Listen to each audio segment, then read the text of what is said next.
Decorating Pages is a podcast dedicated to taking you behind the scenes of the designs of your favorite TV shows and films. Each episode, I'll be sharing design stories from some of Hollywood's most famous sets. Interviews from set decorators, production designers, directors, and actors about creating the look of TV and film, about their design inspirations, and stories that take sets from page to screen.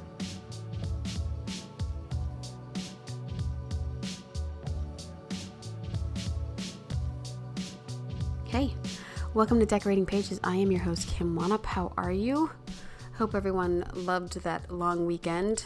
Thank you to everyone who has served in our military, and happy Memorial Day to everyone. My grandfather would have been 97 if he was still around. He served in World War II. So thank you to everyone for your service for that. And I am thankful that I got to sleep in. Sorry. But some people know. When you know, you know. When you get to sleep a little extra, it's awesome. I know how fortunate I am as I say this, that I started a new show, and I know I just finished one. I started a new show called Dr. Odyssey, which will be on ABC this fall. And it is starring Joshua Jackson and Don Johnson, and I'm super happy about that because I remember watching Miami Vice when I was little, and I'm super stoked to see him in person. But a really fantastic little idea. It's a Ryan Murphy production, so we'll see how it goes. And I wanted to express, as a decorator, one of the biggest frustrations out there that I think people should be aware of. Lead time. Lead time since COVID is really affecting how I can, order things and get things, because so many things come from overseas, especially if you want quantity. And I can't even tell you the frustration I have had in ordering over 100 chairs, the same chair. And it's just been very frustrating, and it's not just this show. Yeah, just thought I'd vent as a decorator of I can't get beautiful things that I want because I don't have the lead time. And that is a bummer, because I want it to be beautiful for everyone. I think one of the things I always think of is nobody knows that I couldn't get that, pillow, and I got this one, or that lamp, or, nobody knows but me at night in my nightmares. So yeah, just wanted to vent about a little frustration of getting quantity and lead time, and it's a real problem. And so is time, always time and money. Prep time, shooting time, turnaround time. It's still there, people. It never goes away. So what has Wanup been watching this week? Well, the Jinx ended, which it's not enough. I need more Jinx. I need another season of Jinx. I don't know what we got to do for Robert Durst. I don't know what skeletons we got to get in. But what a fascinating series. And I just think it was so well made, the first and the second part. And I was saying to someone who hadn't watched it, like, whoa, you are lucky. You get to watch the whole thing fresh and then right into season 2. Lucky you. And so I'm going to put the Jinx on my list of things I would watch again. I would totally watch that again. It's fascinating. Every episode is fascinating. This part 2, how they just went from I say character, but like person to person, and just like revisited all this evidence and turned it around. Perfect. Jersey Housewives sucks. I'm sorry. I know I'm a Housewives fan, but they got to get something going on or I'm out. I watched Dune Part 2 over the weekend. It took me 2 nights. I probably fell asleep for maybe 5 to 10 minutes, somewhere in between there. I would have to say that it was better than the first one, but I still kind of don't know what's going on. And my buyer, Shannon Sweeney's husband, actually made a TikTok about Dune and how to follow it, which I'm sorry to say I didn't even watch, but he got like 3 million views on it. So if anybody's confused about Dune, you can go check out her TikToks, Shannon Sweeney. But yeah, Patrice Vermette, I believe is how you say his name for the production designer. 2 decorators, Zuzana Sipos in Budapest, decorator, and Shane View, who I've had on this podcast. On IMDb, it says chief set decorator. Chief. I kind of like that. Chief. I've seen lead set decorator before. I don't know if I've ever seen chief set decorator. I don't know. But I get it. I get being the chief. But I guess I've heard lead. I've never heard chief. But he is a phenomenal set decorator. So you call yourself whatever you want. I don't even. It's one of those films or shows that you watch and you're like, how do you even start to design those pieces? And I mean, everything was just so well designed, just beautiful, and the cinematography was fantastic. Do I have that? There was like 12 art directors on this. Good job. Greg Fraser, director of photography, he also did the first Dune. Bravo, man. Beautiful stuff. What else I watched? It was kind of it, even though I had a day off, kind of it. So yeah, I'm going to get right into this interview. I want to remind you though, it is for your consideration season for Emmys. Next week, I have production designer David Grotman. We talk about Ripley on Netflix. And I also have set decorator Allison Harvey, who did The Crown this past season. 2 contenders. You know what I mean? Contenders. And this episode, Michael Wylie for Airbender, Avatar, The Last Airbender, unbelievable. Previous episodes are Simon Elliott for All the Light We Cannot See, Glenda Ravallo for Frasier, Michael Nolan for Mr. and Mrs. Smith, Gina Alessi for Manhunter, Helen Jarvis for, God, that was so good, Shogun. I know I'm saying it wrong. Next, and then in a couple weeks, I still have Kim Leonard, set decorator for Griselda, Kirsten Mann, this costume designer for Loop. And I also have, I don't know, I didn't do it yet, so I hate to say it, but I'm not going to say. Anyway, I have a lot. I still have like 5 more interviews. And you know what's going to happen is I'm going to have to double up. So next week, you're going to get 2 episodes. The next week, you're going to get 2 episodes because voting begins on June 13th. So I got a lot going on. I got a lot for you, and I'm super busy. So don't really know how I'm going to pull that off. But I try because I love this. And what else? Oh, there was SDSA also. Their awards nomination voting begins June 1st. So that also happens this week.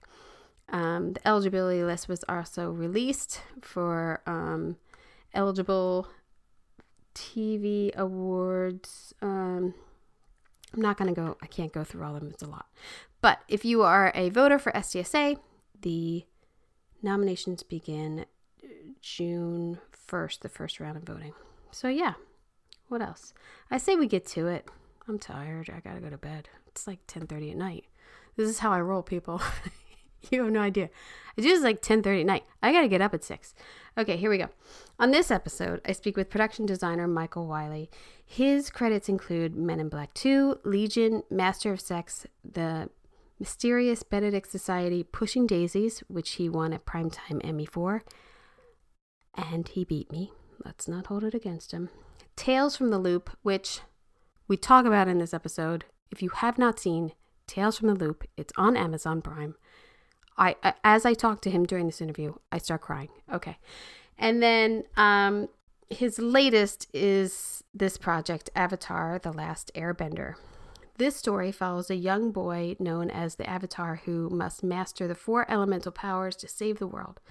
The show is regarded by many critics as one of the greatest animated television series of all time.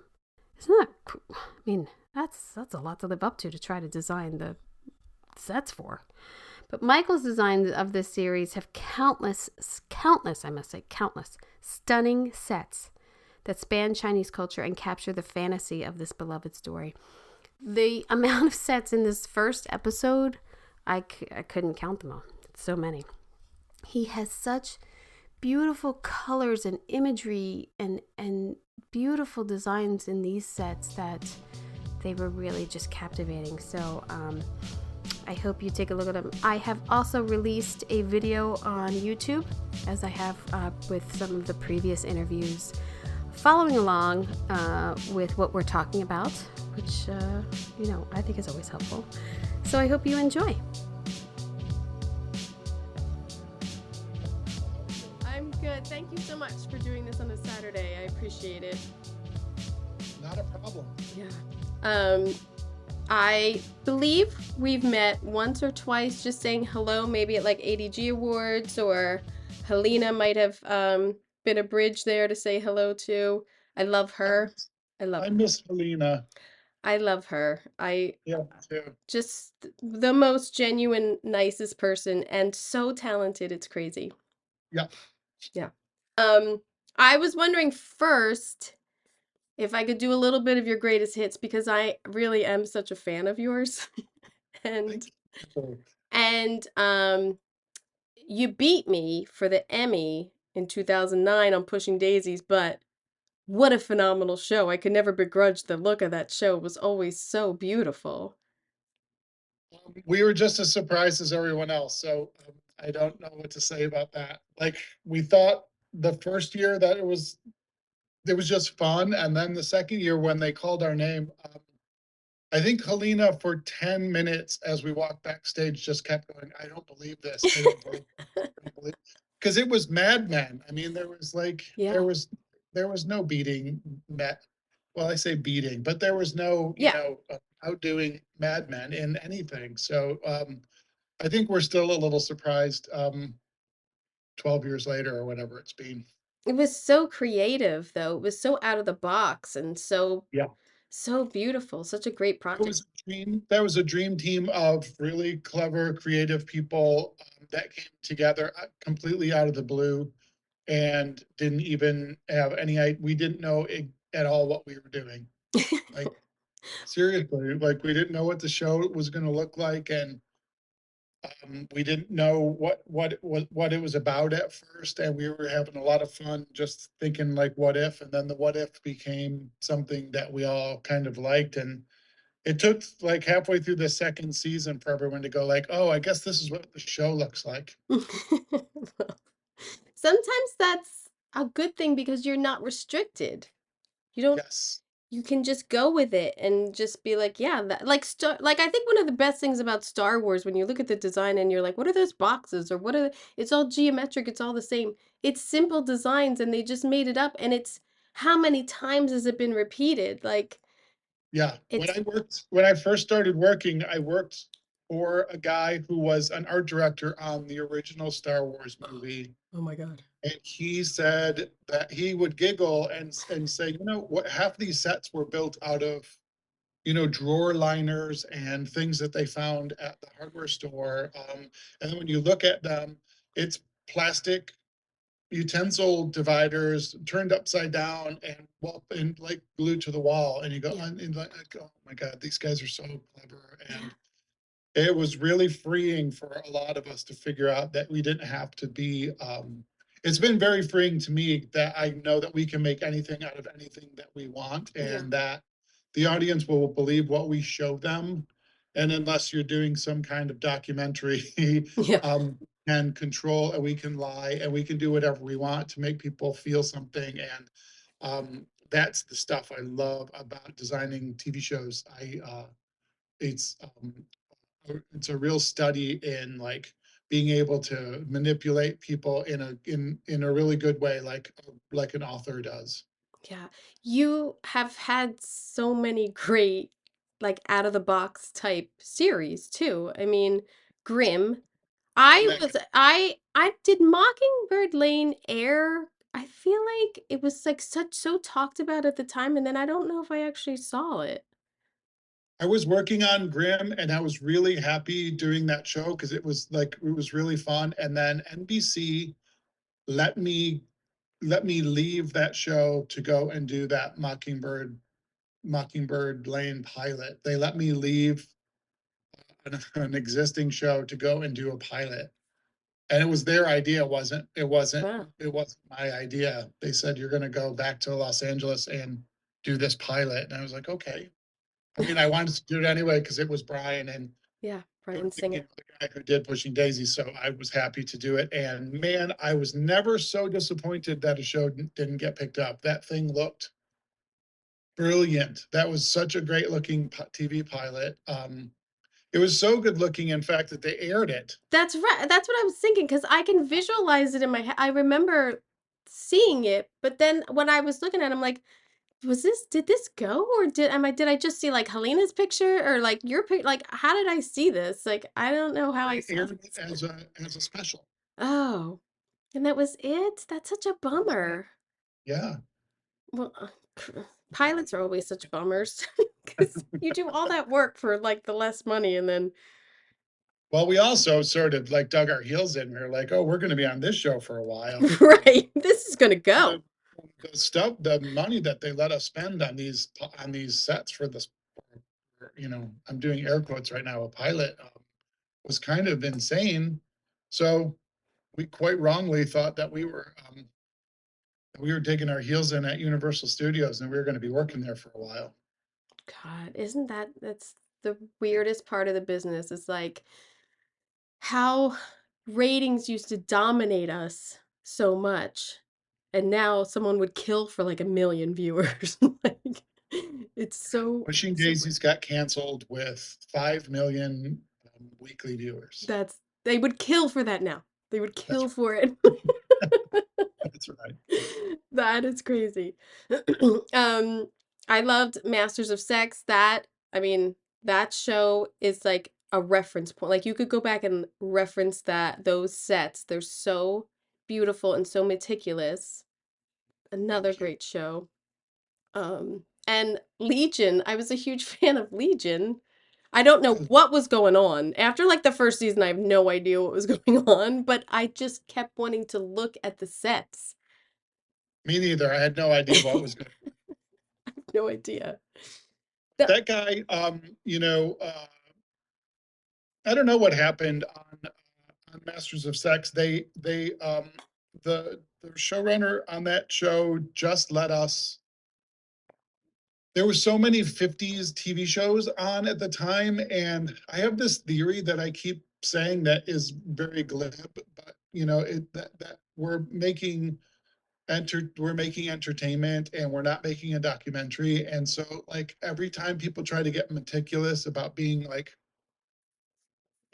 academic about doing period sets, I kind of lose interest just because I think it's supposed to be fun. Like this is the most dry material that you can think of with some sex researchers in the 1950s, but the themes were amazing. That like the way that women were being allowed, like again, I'm air quoting that you can't see, but like they were allowed to do things that they couldn't do before. And me and Helena just got to thinking, it's like, well, why can't everything else be like that? Like, why can't they have fun? Why can't everyone have fun with like the way they're living? yeah. And then, I think it was her that decided that, 1951 St. Louis is 1943 St. Louis. So we were actually doing a 40s TV show when everyone thought we were doing a 50s TV show. And so a really fun era, a really great thing to sink your teeth into. And it's shocking how perfect Los Angeles is to making a period TV show when sometimes you just can go outside in Hancock Park, replace all the cars, Yeah. and you're there. I don't want to give away any secrets, but like we didn't do anything. Yeah. I mean, Yeah. eh, but that I think LA for LA is great in that sense. And there is so many hidden gems here that through the years from scouting, I'm sure you know, and I know, you just find these little things and you're like, where did this come from? Or like theaters downtown that are Yeah, like just great locations, or I don't yeah. know. There's so It's many gems. part of the reason that it gets so sad that everyone's moving away from I Los know. Angeles. Like, beside the fact that there's just such a depth of like talent and all these vendors that we need and all the stuff that is so at our fingertips. Yeah. But also, we've been helping to document the history of Los Angeles for the last, 75 years by being on location all over town. And, um, it's sad to see that go away because Yeah. that's a pretty special town. Yeah. Architecturally speaking, it's got a lot going for it. And it was, it's built this infrastructure for us that it's things are Yes. here, and to see businesses like you say like not be able to survive now is just so sad, and a loss for all of us when things go away. Um there is one episode of Tales from the Loop that I think about constantly. That might not be good for your mental health, I but go ahead. know. I Yeah. know. I was very affected by that show when the two little boys change bodies. Oh my God, I'll cry. Oh my god, and the one little boy won't change back. It I think about it constantly. I think about that robot in the Yeah. forest all the time, and I don't know. Staring through the bedroom Oh window. my god, it's Yeah. if It no makes me one want has to cry seen that. every time. Oh my god, if no one has seen In the Loop, it is a hidden gem which I don't think got enough publicity and or like recognition for like what you achieved on that, of just this weirdo world again that you got to Yeah. be a That guy, that writer of that show was the secret second writer of Legion. And oh, he was the guy that you could always go to and say, oh my God, this is so weird. Like, will you help make sense of this to me? And he would like get a smirk on his face and go like, well, I think this is what this means. And then he wrote this entire TV show based on, a 10 pieces of art from a obscure Swedish like oh, artist, and came up with stories for them, and came up with this heartbreakingly sad world that we're all looking forward to. That was a great TV show that I know no one's watched. oh, it's so great. It's and I Yeah, I was so bummed that it was only the one it was only one season, right? Like, that's right. oh, I would And that was another one design wise where like the place, like we shot in Winnipeg, and like there could have been no more perfect place mm, for the show to be made. It was in Winnipeg in a lot of ways is this time capsule of like 1971, to be like oddly specific. It just stopped it, moving in like 19 in like December of 1971, and it was so perfect for this show. Um, I I I'm so glad you brought that up because people don't talk about oh, that thing. And I love the way that show ended up looking. I do love the tone of it too, like just the colors that you used, and it's almost a depressing thing.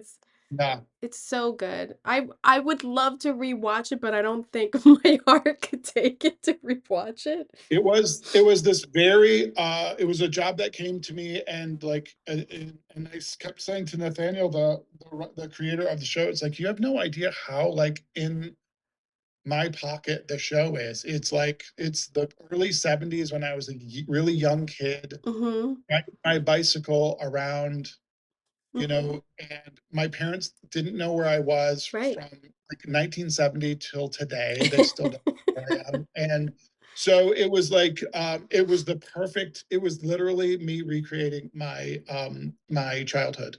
Ah, that too, as designers and decorators, when you tap into something like this, I know exactly what this is. I know exactly what posters they had on the wall. I know Yeah, this is it. I've got this. I know what was on the radio. I Yep. know what, Yeah. yeah, Oh, it's so yeah, great. amazing. I'm glad Um, you saw it. oh yeah. I'm telling you, I would watch it again, but I can't.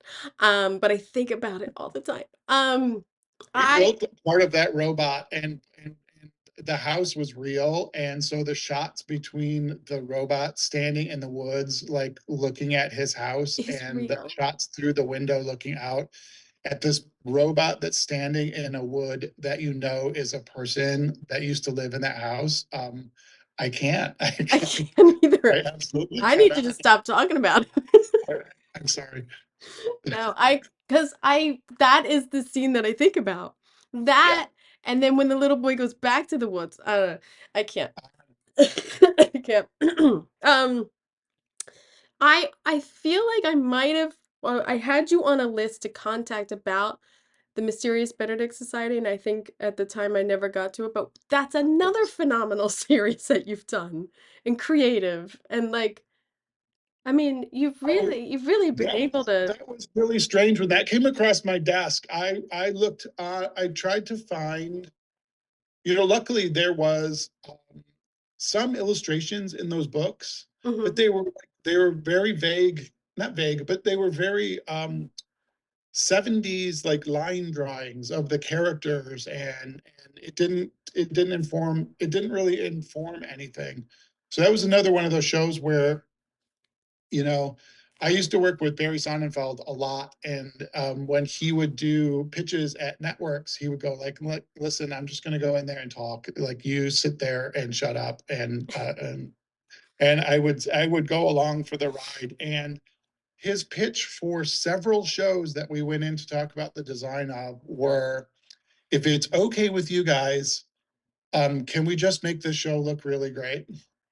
That That's was his pitch for a couple of pilots that we went in to talk about. And so I stole that from him. And for the Benedict Society, I said, if it's okay with you guys, can we just make the show look like crazy? Because I like, I'm talking about crazy like great. 70s French movies. I'm talking about like those weird Pippi Longstocking movies that they used to show in the school gym when we were kids. Like, I want this to like, I want this to be crazy because there's a long-standing theory that we came up with for Pushing Daisies, which was the reason for the design of the show is to show the viewer that whatever with the stuff that's happening in the show is possible in this world that we're in, and it's only possible in this world that we're in. So you got to make it a little, in Pushing Daisies, people would communicate with string phones, soup cans with strings on them, Right. and really weird stuff. And I don't think an audience member ever went like, "Why are they talking through a string can phone?" Like, um, and so in Benedict Society, I don't know if I don't. We could have been in coastal France for half of it in 1975, and who God knows where else we were, Yeah. but it was really fun. I was so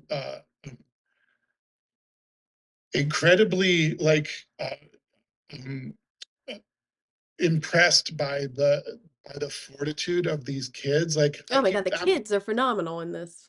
I'm doing these shows now where they have these kids that are smart and not lazy and sitting on the couch and being bored. Like kids that are going out.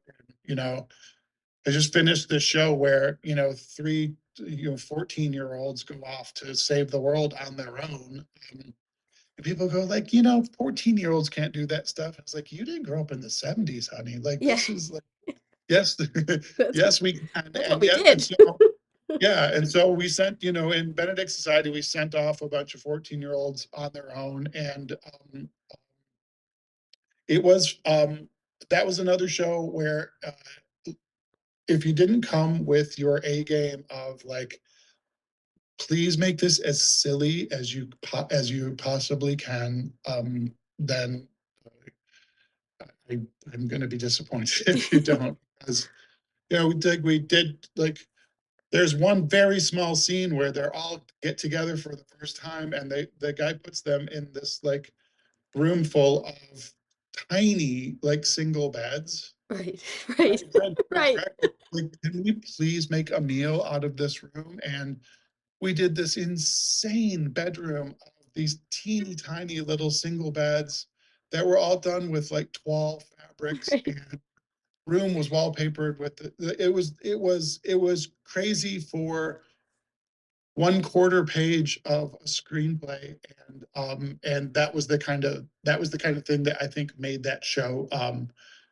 really, really, really zoom. And I'm so glad.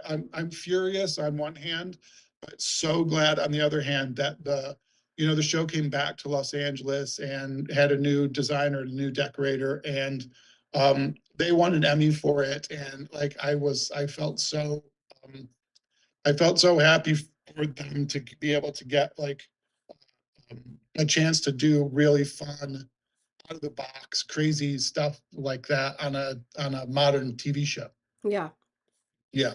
It's very graphic. It's very like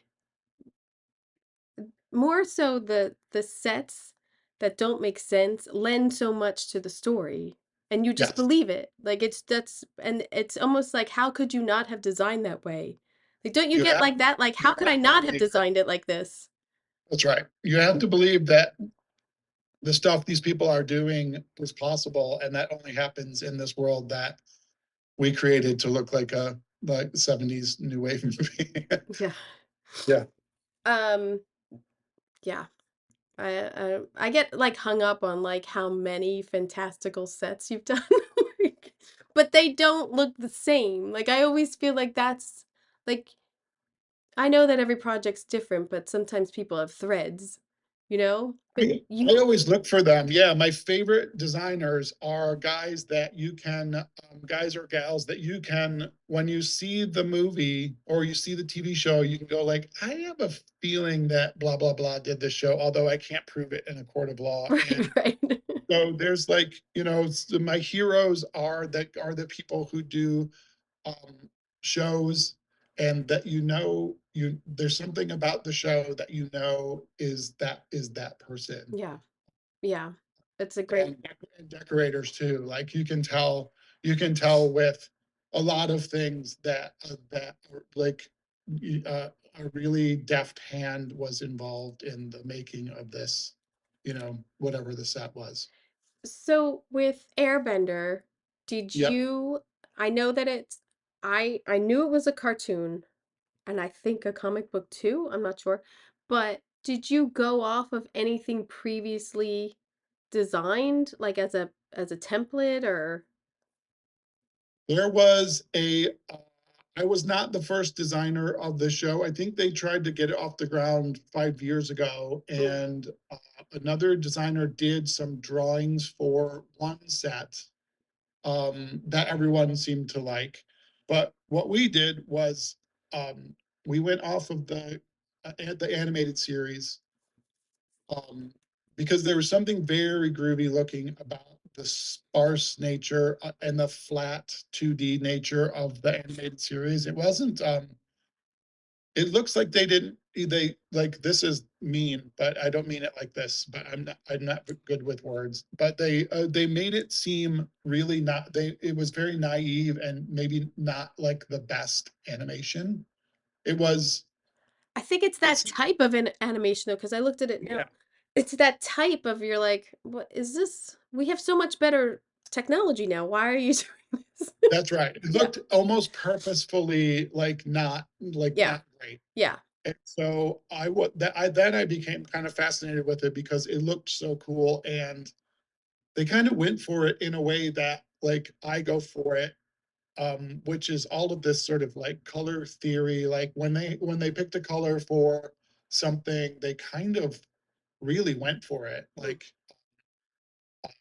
And they used a ton of green in that animation that I could do every set for the rest of my career just green and be completely happy. So we had to figure out a way to make these really flat 2D images like come to life. And there was a lot of opposing forces on this TV show. There was a whole bunch of people that wanted to make this look absolutely realistic. And so the old argument of like, well, you kind of have to create a world in which, you know, this kid's flying around on a tuft of air, and this guy's got fire coming out of his palms. Yeah. You have some leeway here with what the world can look like. And so it evolved. The showrunner really wanted he really wanted it to be a beautiful ode to Asian culture, which it ended up being with um, some of my silliness thrown in on top of it, which I think was a really good compromise. Um, he had a cultural consultant involved the whole Mm, time. I wasn't that's sure always that it was helpful. totally necessary because of my glib sort of, we're not making a documentary here, look at designing, but he did the right thing, and we made it just enough correct, like Yeah. culturally correct, in order for the fun that we had with it to pop off the screen a little bit. How much prep time did you have for this? We had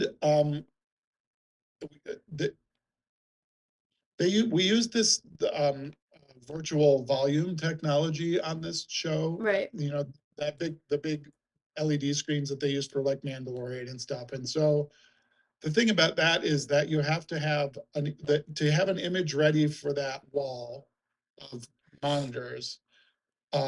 It takes 6 months from the time that you hand in the artwork for that, in order for it to get made, delivered, Are you whatever are the s- guys had to do for it. So we had 6 months for each set. We were 6 months away from each set oh, as we handed in like the the the basic illustrations and the photographic like backup. so the illustrator in the art department is providing the images that go to onto the volume? No, the No, illustrator and our researchers were sending the visual virtual effects. visual effects department I see. illustrations and photographic backup to to get the Unreal Engine artists started on what the environment would look like. And then 2 months later, they would send us back and go like, does this look like Oh, something nice. close to what you thought? And then 2 months after that, we'd get another. So we were always 8 months ahead of what we were shooting. So the prep took over a year. Wow. Yeah, I I have a little experience in working in a art department, set decoration department of the visual effects, creating things. And I feel like sometimes there's a disconnect of what they're producing in post and what we all thought was going on. that's And so it's nice to hear that the process you had was a back and forth checking in. Because I think the designer, I feel, should be a part of that whole post process. And set protection is always a huge thing for me of like, don't let it become a lamp store. Don't move the, try not to keep move this or I think one of the things too in the type of shows that I do, like there are blank walls in life. oh my God. I don't need a picture on every single wall just because the DP thinks it looks dumb, like blank. Like that's what life is. Like Just I you mean, just stepped into my kiddie pool of sadness. Like, yes. please stop putting random stuff on the Stop. wall. People have blank spaces in their Yeah. houses. Like, stop it. Yeah. It makes it more real. Like having pictures perfectly in the center of walls and in doorways, like that kills me. Like stop. Yeah, and also like Mr. DP, like we're supposed to be watching this person's mouth move and listening to the words. Like Yeah. let's look at the face. We Yeah. don't need to wall. I know. I was watching some movie the other night. I was like, man, this whole movie is close-ups. I don't even know where I am in the set. Like, and I worked on the movie, and I was like, man, I didn't even see that. But um, I have, first of all, you had a tremendous art department and a tremendous set decorator, I must say. Lynn McDonald is, I mean, an amazing set decorator, and She's something else. oh, fantastic job on this. Just so fantastic. When I started to grab screenshots. Let me see if this will work because Why did you grab screenshots off Netflix? They block I it. found, well, sometimes I sit in the dark and I grab screenshots. But I've just found a new website that I don't even remember the name of it, but um I mean, can I move myself? There we go. Um and they have a ton of screenshots of this show and I was like, "Oh my God, this I've Yeah, hit a jackpot here." This is my favorite world. The South. It's the South Pole, right? First of all, let me just say I have no idea what any character's name is because I could not. There was a lot going on, and then just the amount of sets that you have, even in the first episode, is it's mind it's blowing. it's really crazy. Mind Yeah. blowing. I don't know how you Well, what did it. I'm looking at here is the set called Wolf Cove, and this is where two of the characters start their journey.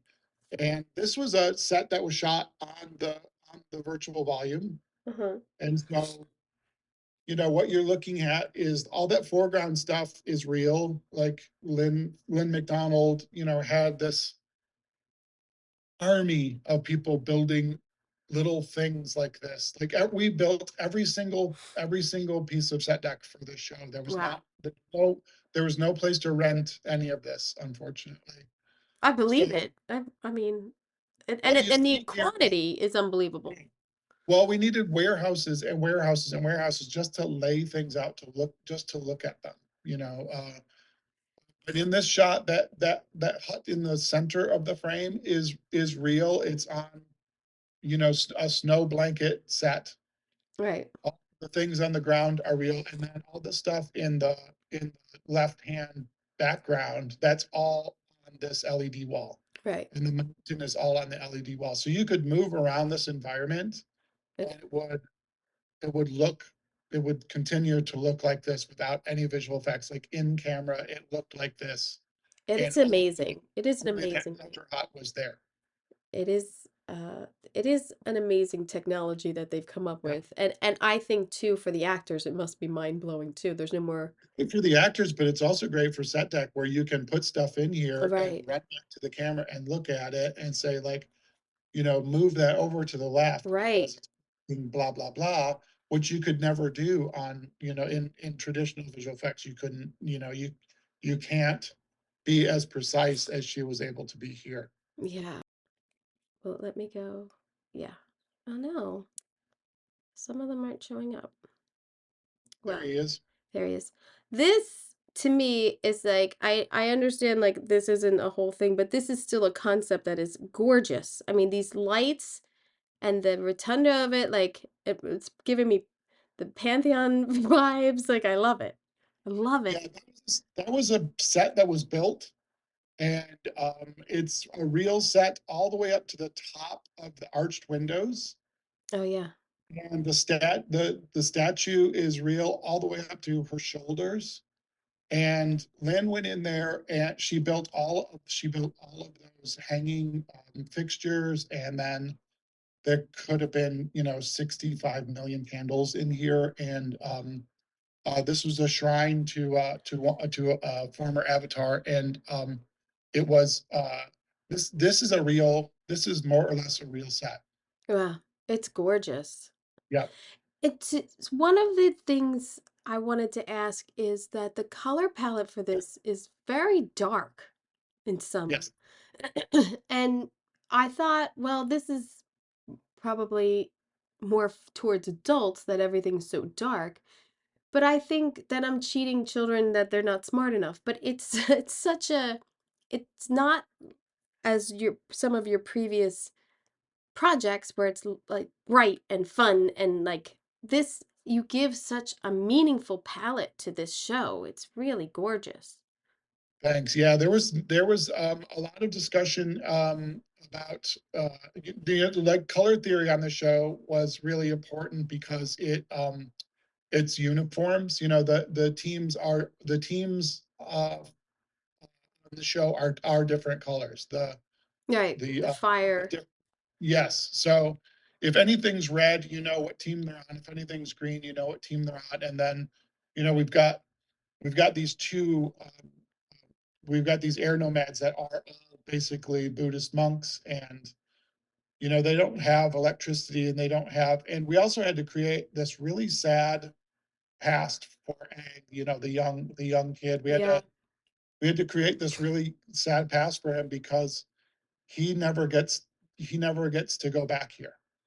right. He's the last of these people, and he never gets to, so we had to make this like a wonderland for him, and also pretty, but also, there's some foreboding here of like he never ever gets to go back here. Yeah, It's gone. it is. It's like Yeah. there's a lot going on with these poor kids and another thing. But look at, I mean, this I loved and how visual it is and how This is also all 100% built, and yeah. all the set deck and everything, the cobbled streets and everything is built on a in a warehouse in the middle of Vancouver. Mm, it's gorgeous. I'm hoping all of and this is all a build, right? I mean, Yeah, this we went to like 30 or 40 miles away to a working to a working gravel pit, and built this town, and uh, it and because we had to, because the battle that takes place here required so much fire, we couldn't shoot this on stage, so we built this whole thing on the side of a gravel pit. and yeah, because it goes through a transition of the fire and like the poor town. Yeah, we had to catch the whole thing on fire, and I just urged them that having houses on fire in a soundstage is a really, really, really bad idea. Yeah, not a good idea. It's probably not a good idea to have a fire around all those trees either, but it seems more I'm trying. controlled. But yeah, beautiful. I mean, how many houses are here? I think there were 20, Wow. and we had to do this shorthand for a lot of these things, like skillful viewer will recognize that there's probably we built these kits. We built these like kit plans for construction. So there's like four different kits, and we built like four of each one, and then the only the only customization you could do as a homeowner would be to choose different roofs. So um, we did some in straw and some in different materials, but It's beautiful. yeah, it was it was kit building, because also this was 50 miles away from us, so we couldn't go out there every day and Ugh. have a peek and see what was happening, and so we had to rely a lot on um, the people out here building it to kind of do the right thing, and Did then did and then I had like a week out here to just make it kind of feel more real. The good thing about Japanese architecture and Japanese vibes is that, they're it's a minimal? little it's a little bit tidy, so Yeah. it didn't need a lot of, it didn't need a lot of superfluous dressing, which I kind of dig.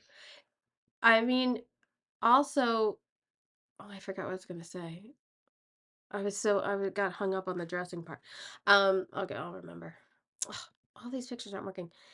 This too, I mean, as you just said, like there is such simple design, but that is so meaningful in their architecture and design. I Yes. but these corner pieces that you gave here, like just these little details that you've implemented are so beautiful.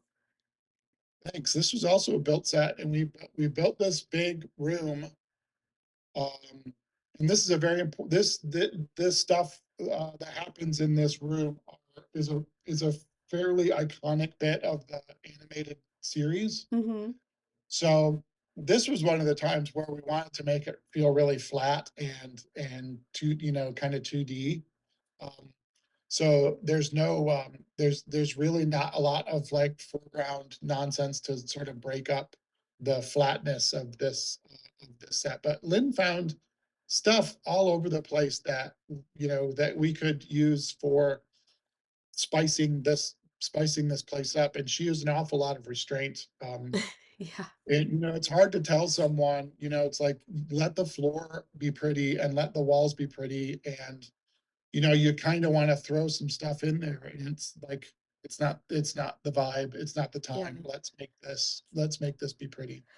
Yeah, because when you find like a medallion, like something that you could put on the wall and you're like, oh, I can't, it's Yeah, so frustrating. yeah.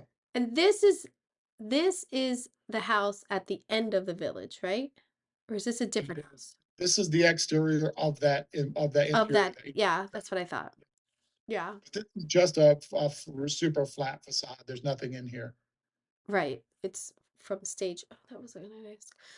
Oh, why aren't these working?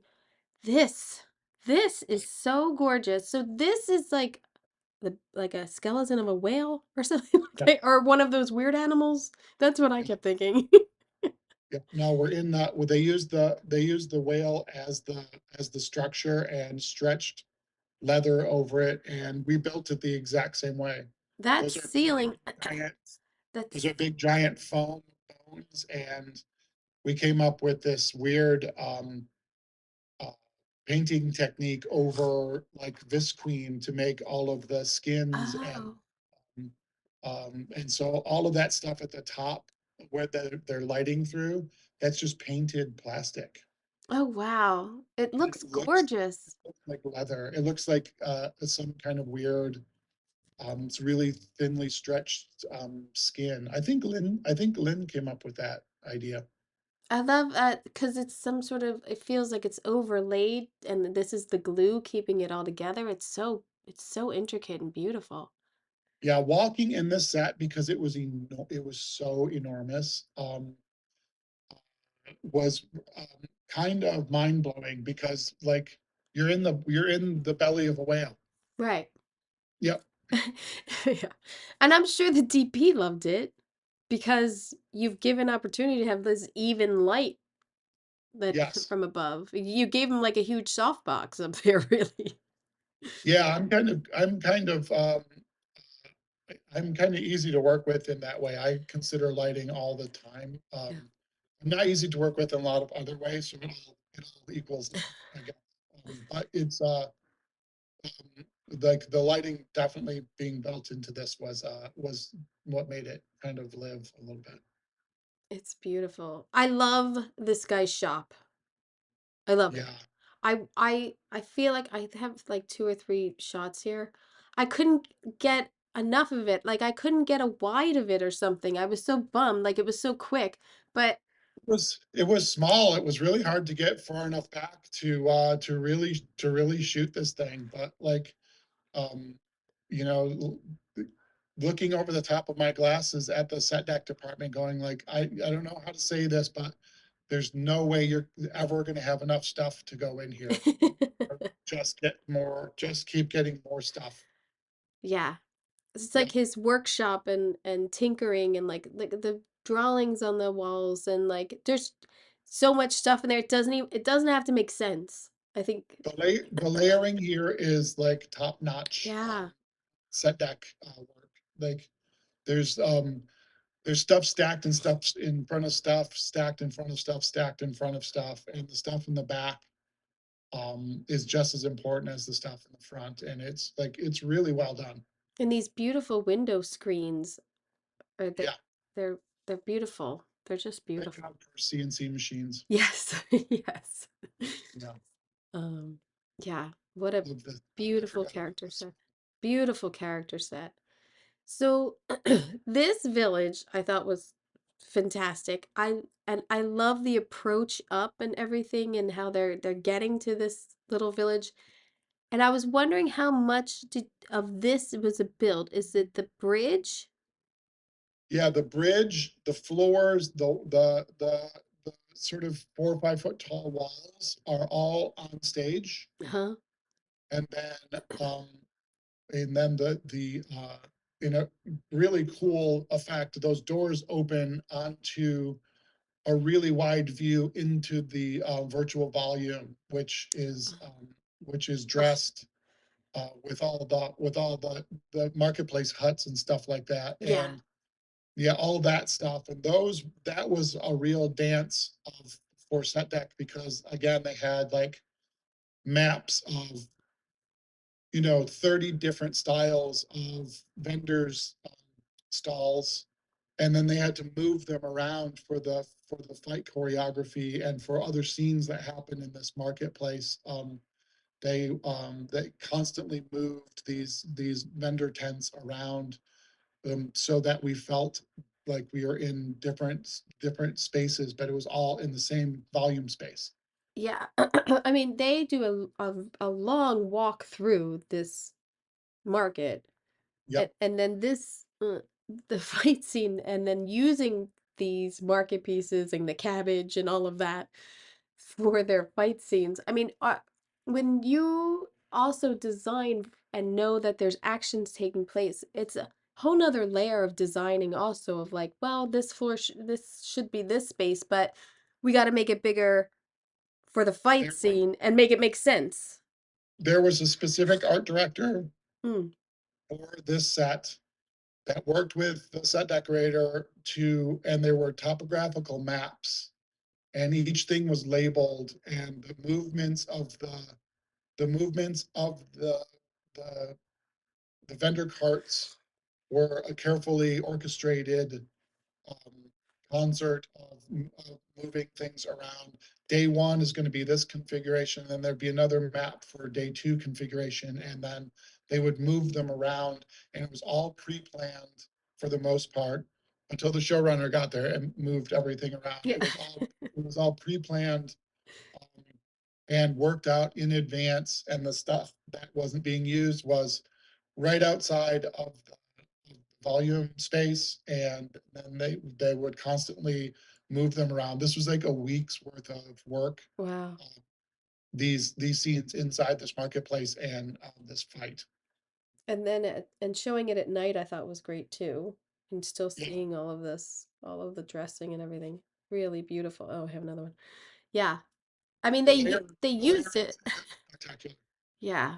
It's gorgeous. And all of those little carts and how they're different, and the fabrics and the Yeah. colors are vibrant, but not like, they're not popping out, but they're like vibrant. It's really Yeah, beautiful. this is a war-torn city, so it was meant to have like the colors that make us know that the colors were very vibrant and very fun, before the war started. But now And how to. it's a little bit sad, but they're trying to keep their way of life going.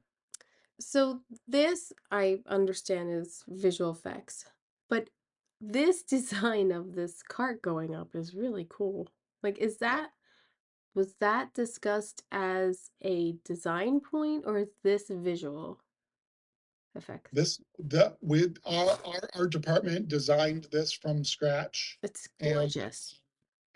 then sent along the route that the carts would take, all the different routes of all the different carts that went through the city, where all the big buildings are, where all of and then there was visual reference in pictures and drawings sent for each building in the city, and what it would look like. And then we did a pass of just trees and what kind of trees were in there. And then we did a pass of roof lines, and that's kind of why it Right. takes 6 months to do each one of these. Then visual effects went and made this really live with like the incredible like light and shadow work that is on this, and the really explicit direction of the sun, that makes everything like look so great. And so it was a real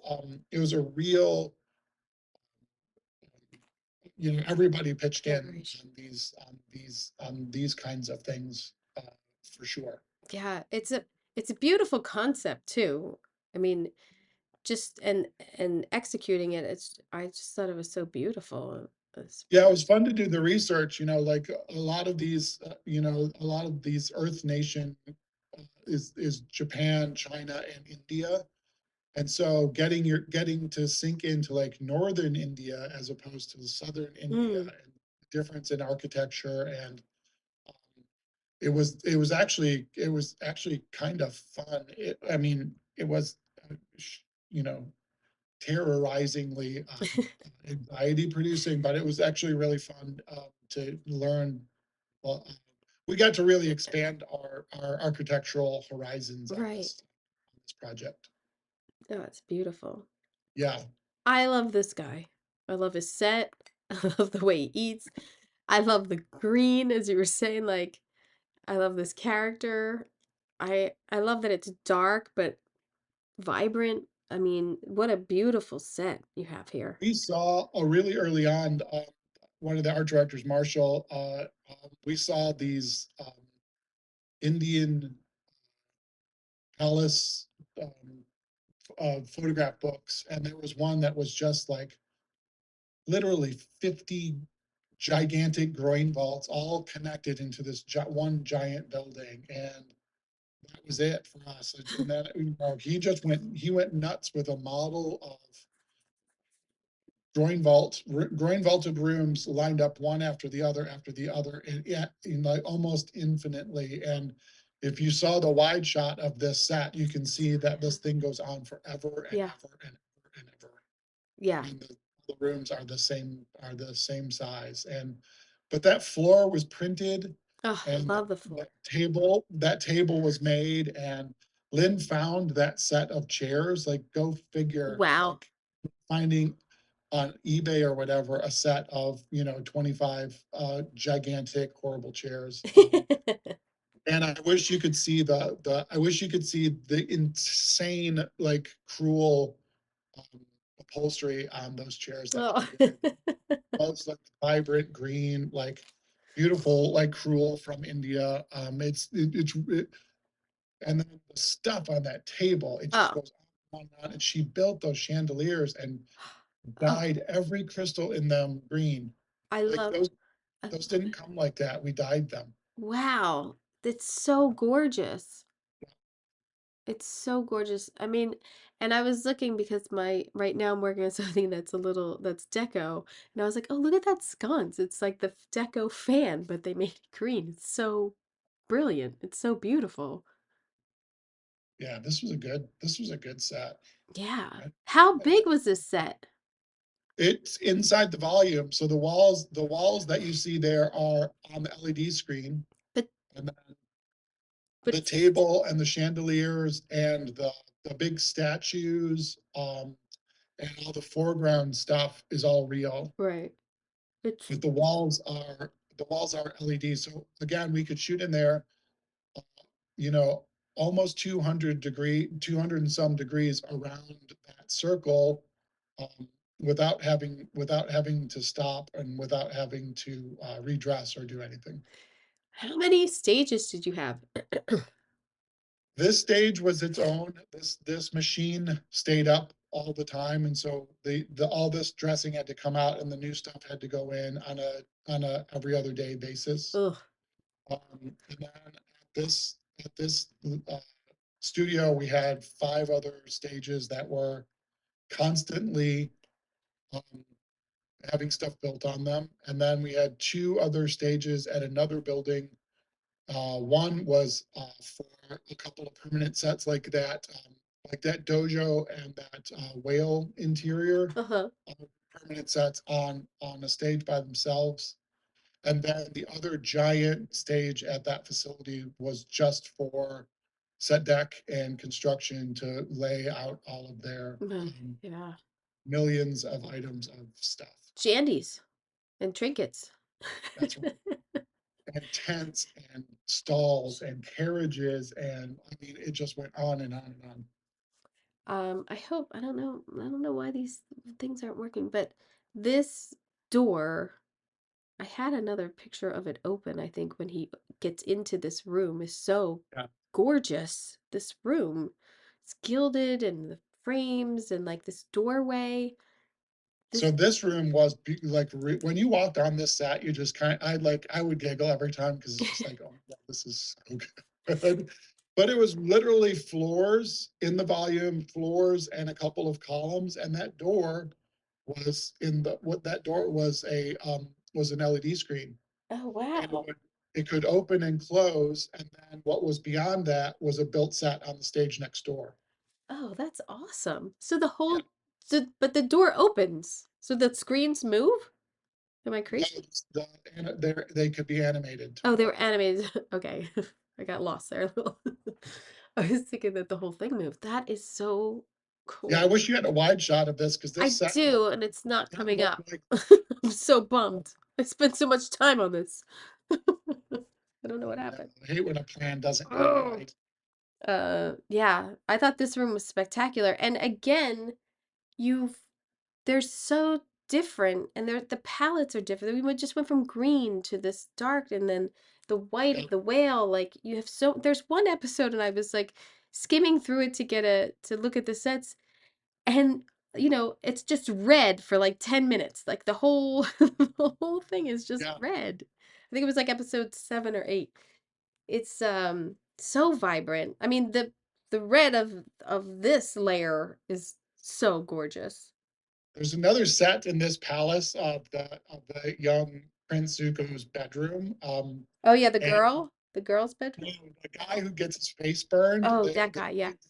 he's laying in his bed and recovering from his burn. And this room was supposed to be like a well, I described it as a kelp forest of columns. It was supposed to, it was supposed to be just column after column after column. And the, the director was just like, I can't get any shots in here. And I was like, well, like, who cares if there's a column in the foreground? Yeah. Anyway, it was all red and of this ilk that I thought was absolutely gorgeous. Oh yeah. This whole the map table and then you have fire back there like the whole time. It's so visually like the to me it's like oh the set is alive. It is that all that fire that was on that wall was animated fire like on an LED screen, and it would light the set. So all of this reflection of flames that you're seeing in the built table, like Lynn built and hand painted this giant war Wow. table. That's all the real flames, not real, but it's the light from flickering flames that are on that giant LED wall. It's gorgeous. And the gold on the columns reflecting it and it's so pretty. Yeah, a lot of people have PTSD from those columns because those were Mylar stickers that were applied to columns that were on wheels, and it's so incredibly humid in Vancouver that those just constantly peeled off and Oh. on. So the on-set dresser's job all day long was to stick those stupid gold decals back onto those columns. Somebody's got to do it. Yep. That's why you're helping us out. Thanks, Jesse. Yeah. I think this might be oh no, I have two more.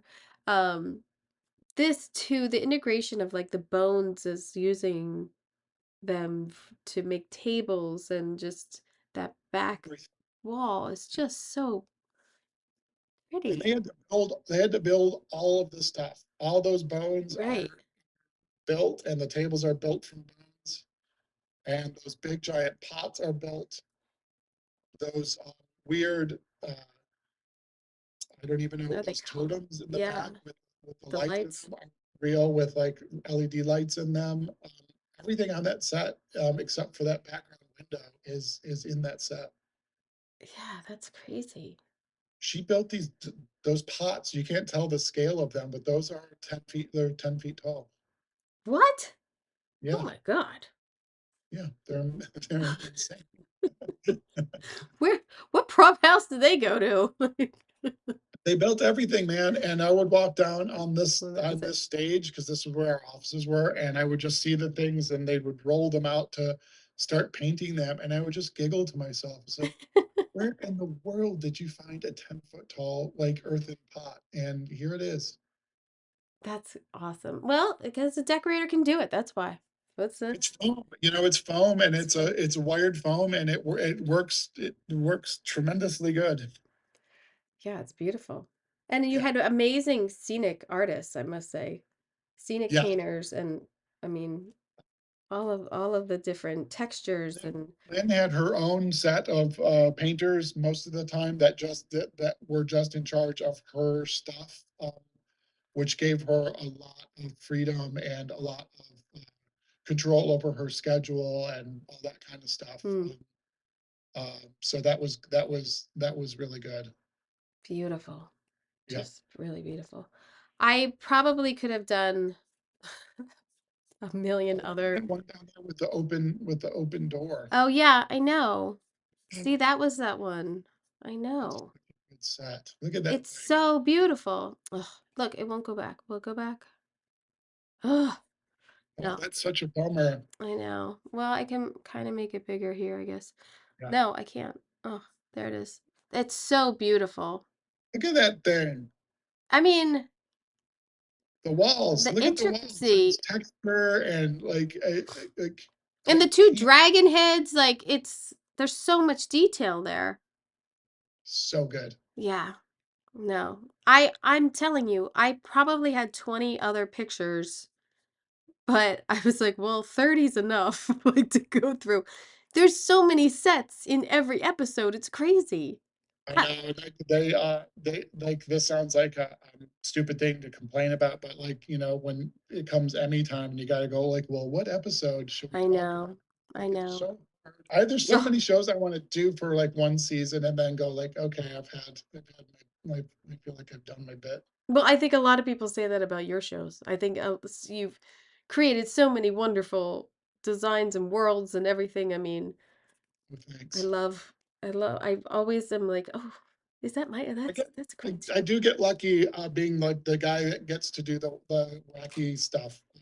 Like I know it pigeonholes me, and this last year and a half has been like brutal because I fit into such a small cubby hole, and there hasn't been very many, jobs to do. So I felt, very pigeonholed for the last like sort of year and a half, and kept saying to my reps is like, I will do like, listen, I'll do a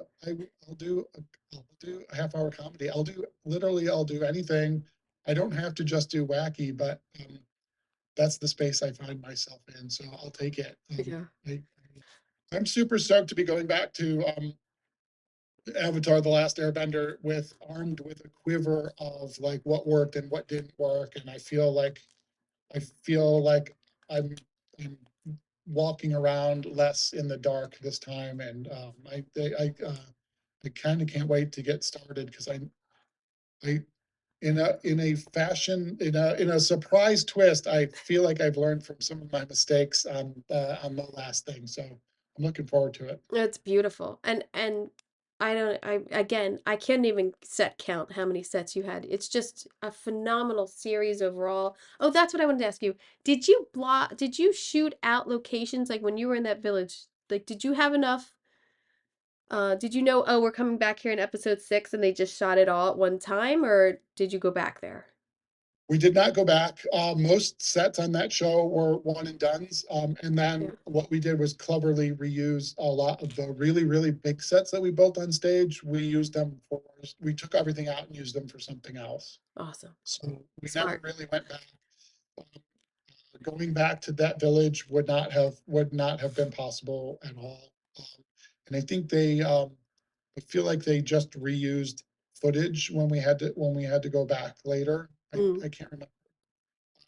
But no, there was the thing that's really hard about the show, including what you said about just set count, is that we don't have permanent sets, and so we can't go back to stuff, right. I, which is no fun no fun for in shooting. like a lot of people, but a lot of departments count on permanent sets for, a day of rest or a day of recuperation, and we don't Catch have. up. Yeah, day to catch up. Yeah. Yeah.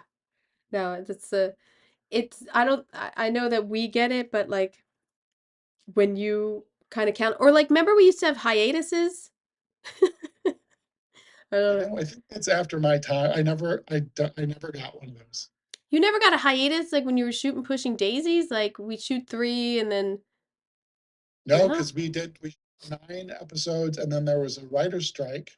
Right.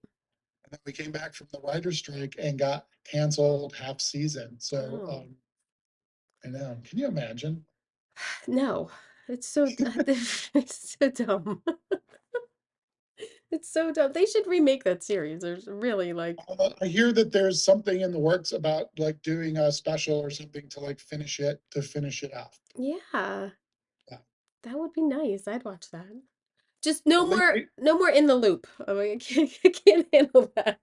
I know Tales from the Loop, really special show that I wish they'd made more of. Or I wish they'd let that Nathaniel Halpern like make more shows because Yeah, he's kind of a genius. so creative.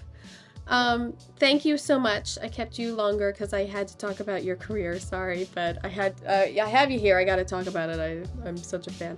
And thank you again for talking on a Saturday. So thank you. Anytime. I like doing these things now. Yeah. I used to hate them. But I like them. Yeah, it's. I mean, I love it. I must say, I really do love to do like a greatest hits run. I know kind of in this, fast-paced sort of, I can't say fast-paced interview, but lately I would say it's all about what the new projects are and everything. But I love, like if you listen to my first interview with David Grotman, which was in like 2020, I just go through basically his whole resume because I'm just in awe of people's work and how they inspired me. And I'm selfish, but I just love to be inspired by other people's work. And obviously that's why I do this. But I love going through people's work, and I'm always so happy when they can give me little tidbits about the shows and their designs. And so thank you to Michael for letting me walk down memory lane a little bit. And again, Avatar: The Last Airbender is on Netflix. It's a gorgeous series, really just gorgeous. And super cute kids too. I didn't even talk about the actors and how like it's really cute. Not cute, but like they're good actors, and they're doing these fight scenes, and it's crazy. Well, my kids couldn't do it. So again, let's talk about next week. We have production designer David Grotman and set decorator Allison Harvey of The Crown. So yeah, and then Kim Leonard and Kirsten Mann. It's gonna be good. The next 3 weeks are gonna be good for you. That's all I can say. So I hope you got an earful. I am Kim Monop for Decorating Pages.